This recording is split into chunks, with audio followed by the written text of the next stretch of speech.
Waktu kawin kambing perah itu berbeda ya teman-teman dengan waktu kawin kambing yang biasa teman-teman. Bismillahirrahmanirrahim. Assalamualaikum warahmatullahi wabarakatuh. Masih terkait episode ternak kambing perah. Jadi kali ini kami bercerita pengalaman tentang ini teman-teman. Waktu kawin kambing perah itu berbeda. Itu maksudnya bukan masalah hari apa, lalu waktunya pagi, siang atau sore, bukan itu teman-teman. Tetapi target kawin peternak kambing perah itu berbeda dengan ternak kambing yang biasa. Jadi kebetulan ini pejantan Sapera, ini kami videokan di sini karena kebetulan dari Aksara itu belum memiliki betina Sapera sendiri, sehingga program Aksara tahun ini itu masih mencetak anakan Sapera, di mana pejantan dari Sapera, lalu indukannya itu semuanya dari Jawa Randu, ada 5 teman-teman. Nah, jadi kalau kami berbicara tentang kambing, itu kan ada kambing yang bisa diperah, artinya memang itu rasnya memang bukan ras perah ya, tapi ras lokal, tapi itu bisa diperah teman-teman. Nah, itu seperti contohnya kambing Jawa Randu, seperti ini Jawa Randu, lalu PE, Bigon, Senduro itu seperti PE tapi semuanya putih, telinganya panjang gitu. Nah, lalu yang memang ras perah itu seperti ini, itu Sapera. Sapera itu kawin silang antara Sanen yang warnanya juga putih dengan PE. Lalu juga ada Anglo dan Anglo Nubian ya, dan yang lain ada seperti apa, TGB, itu juga ras perah teman-teman. Nah, jadi pembawa gen yang memang bagus itu untuk perah itu memang dari gen pejantannya.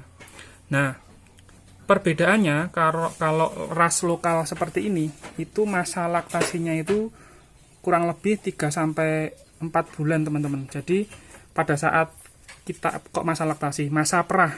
Jadi masa perahnya kambing indukan itu hanya 3-4 bulan untuk ras lokal. Nah, puncaknya itu 3 bulan. Nah, dimulai dari setelah dia melahirkan. Jadi pada saat indukan itu melahirkan cempe, nah itu dia mulai memproduksi susu. Nah, setelah cempe itu meminum kolostrum atau yang berwarna kuning, susu berwarna kuning itu selama kurang lebih 3-1 pekan. Nah, itu biasanya ini juga bisa mulai kita produksi, kita perah susunya. Tetapi masa puncaknya itu nanti maksimal 3 bulan setelah melahirkan cempe. Jadi pendek sekali masa perahnya itu. Tetapi kalau kita kawinkan dengan pejantan Sapera atau Sanen atau ras perah, itu nanti cempe betinanya itu setelah nanti dia melahirkan, itu masa perahnya itu lebih panjang, bisa lebih dari 8 bulan. Nah, sehingga di sini kami perlu menceritakan seperti yang Aksara kami lakukan tahap sekarang ini. Tahap awal kami ini mencetak indukan yang nanti siap diperah. Jadi indukan lokal ini bukan target utama kami untuk susu yang kami perah, tapi ini sebagai pabrik penghasil cempe. Yang cempe itu nanti setelah dewasa kawin melahirkan cempe, nah itu yang akan kita perah. Targetnya seperti itu. Nah, untuk indukan Jawa Randu seperti ini, itu memang seperti yang kami ceritakan di video sebelumnya, cara mempercepat birahi kambing itu dalam 2 tahun dia bisa minimal melahirkan 3 kali teman-teman.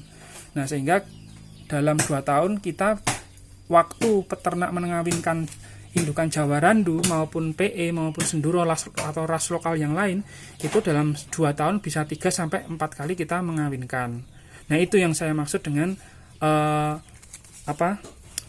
waktu kawin kambing perah itu berbeda dengan kambing ras lokal. Nah, perbedaannya kalau yang kambing ras perah yang memang sudah nanti akan kita perah, jadi semisal nanti kami ke depan punya indukan ya, anak dari jantan ini dengan betina lokal. Nah, indukan itu nanti kalau sudah memproduksi susu, ya kami mengawinkan betina itu tidak 3-4 kali dalam 2 tahun, tetapi kami akan mengawinkan indukan yang kami perah itu saat grafik produksi susunya itu mulai menurun teman-teman.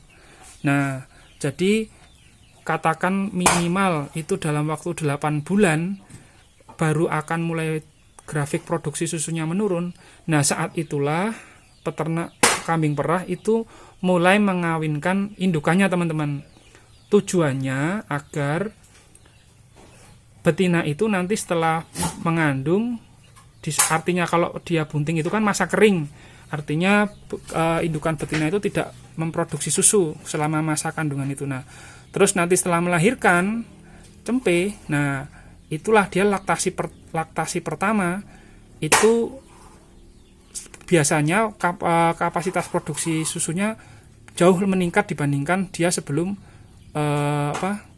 dari melahirkan yang sebelumnya. Jadi biasanya produksi susu kambing itu antara laktasi 2 itu lebih besar dibandingkan laktasi pertama. Begitu seterusnya. Produksi susu betina laktasi ketiga itu lebih besar dibandingkan laktasi kedua. Nah, disitulah perbedaannya. Jadi secara singkat bahwasanya waktu mengawinkan indukan yang memang sudah diperah, yang memang dihasil silang antara jantan ras perah dengan betina ras lokal, atau memang teman-teman mempunyai dana langsung mendatangkan indukan betina ras perah memang.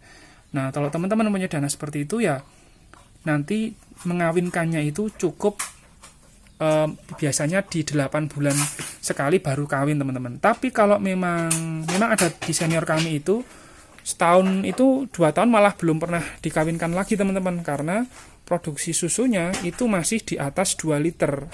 Nah, kalau memang kandang itu orientasinya untuk kambing perah dan kondisi indukan itu produksi perharinya masih 2 liter, maka ya peternak tersebut tidak akan dulu atau menunda mengawinkan indukannya, teman-teman.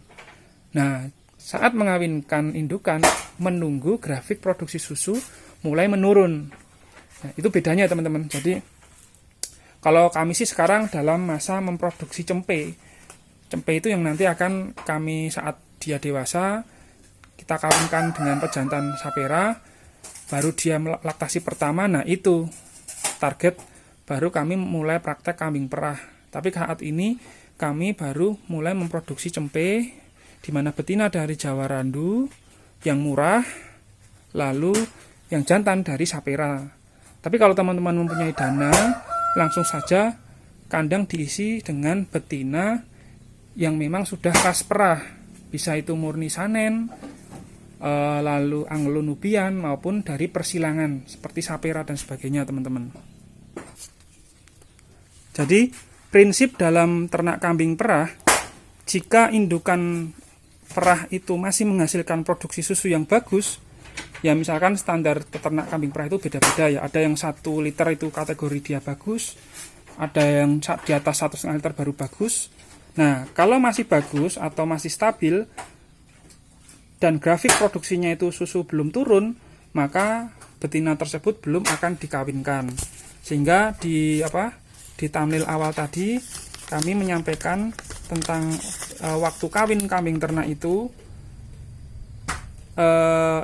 cukup 1 kali dalam setahun, yang artinya hanya minimal 8 bulan sekali. Bahkan ada yang baru dikawinkan indukan itu 2 tahun, teman-teman, karena memang produksi susunya itu memang luar biasa banyaknya, teman-teman.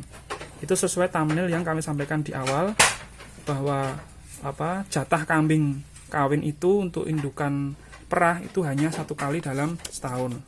Nah, lalu jika indukan kambing perah ini dikawinkan setelah melahirkan, itu maka otomatis akan masuk masa kering.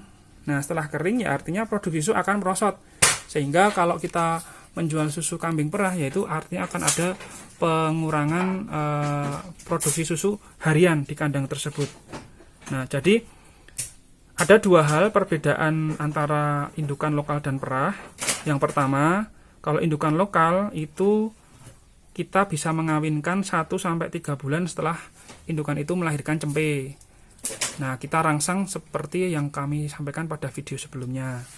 Nah, sementara kalau ras perah itu kawinnya 8 bulan sekali, atau kita menunggu grafik susu produksinya itu drop atau turun. Nah, ciri yang kedua itu perbedaan yang kedua itu kambing ras lokal, indukan ras lokal itu mengawinkan winnya itu bisa 3-4 kali dalam 2 tahun.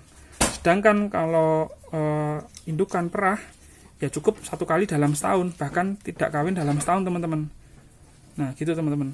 Jadi kita bisa memahami ya hubungan antara tujuan ternak, kalau kambing perah ya susu, kalau breeding ya peranakan, dan kita juga harus memahami masa birahi.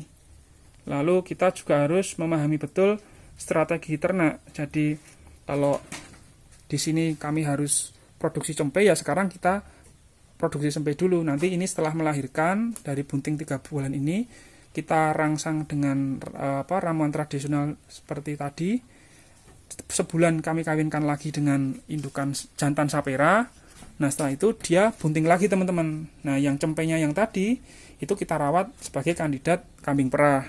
Nah jadi strategi itu penting teman-teman. Lalu kalau target berikutnya nanti tahun depan mulai kami memproduksi susu insya Allah teman-teman. Jadi maka kalau kita tidak punya pengetahuan ilmu tentang itu, maka peternak akan kebingungan arah lah dalam pengembangan kandangnya. Jadi misalkan nanti sudah punya cempe nih, kandang mana yang untuk menampung cempe jantan yang nantinya dibesarkan atau di fattening, masuk program fattening untuk hari raya kurban atau akikah.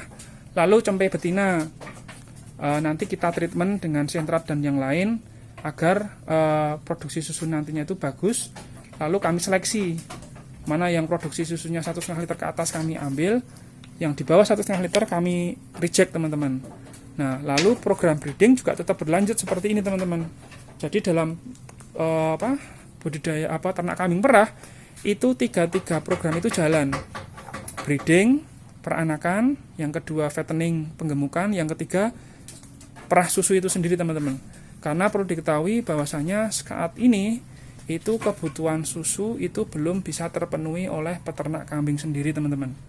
Nah semoga ini menjadikan inspirasi teman-teman agar daripada kita breeding sendiri, breeding tanpa yang lain, ya usahakan manfaatkan pejantan yang memang dia rasnya itu perah, sehingga peranakan betinanya nanti juga bisa menghasilkan pemasukan harian. Sekali lagi harian ya, bukan bulanan teman-teman. Mungkin ini informasi pengalaman dari kami. Terima kasih. Wassalamualaikum warahmatullahi wabarakatuh. Gemah Ripah Loh Jinawi Toto Tentrem Karto Raharjo. Itulah cita-cita kita semuanya sebagai petani Nusantara.